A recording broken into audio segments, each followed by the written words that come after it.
जब मेरे पास ये विद्यार्थी आया कि याज्ञवल्क्य जयंती है, तो सच बताऊं तो अगर आपको मिष्ठान खाने की इच्छा हो जाए और आप लोग आज बर्थडे बना देते तो मनाओ, आपत्ति क्या है, मिष्ठान ही तो खाना है।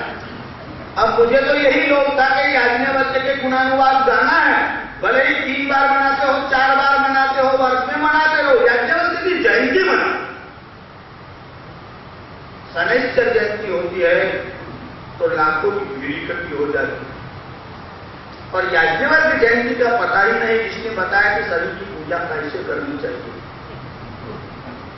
इतना नहीं, जिसके भांजे के भय से शनि आकाश से नीचे गिर पड़ा, जो विप्लाद नाम के ऋषि थे, उन्होंने क्रोध करके जब आकाश में शनि की ओर देखा कि जन्म में मेरे ऐसे ग्रह क्यों है, किसके कारण, और इनके क्रोध के कारण शनि पृथ्वी पर गिर पड़ा और कांपते हुए विप्लाद के सामने आ गया और कहा कि ऋषि मेरा अपराध क्या है, कहा कि जन्म से ही मुझे ऐसा कष्ट क्यों प्राप्त हुआ।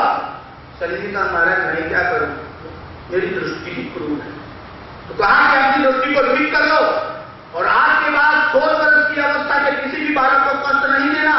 इस विप्लव के वचन के कारण शनि ने हाथ जोड़ करके कहा कि जैसा आपने कहा वैसा ही होगा, 16 वर्ष तक किसी भी बालक को शनि की दृष्टि का प्रभाव नहीं होगा। जिनके दृष्टि मात्र से भ्रुकुटी बदलने से शनि काम करके गिर जाता है, उनका परिचय हमको नहीं। ईश्वर का परिचय जो ग्रहों की सृष्टि को बनाने वाले हैं, अरे संपूर्ण ब्रह्मांड में जो रचयिता है उसका परिचय नहीं।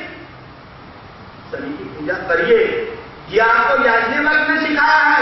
याज्ञवल्क्य स्मृति में ग्रहों की पूजा कैसा करना और उसके जो मंत्र हैं वो बताने वाले याज्ञवल्क्य नाम के ऋषि हैं।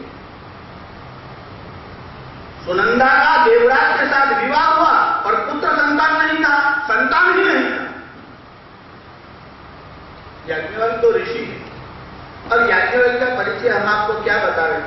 जो लोग वेद जानते हैं, वेद को पढ़ते हैं, वेदों का स्वाध्याय अध्ययन करते हैं, उनको पता है कि याज्ञवल्क्य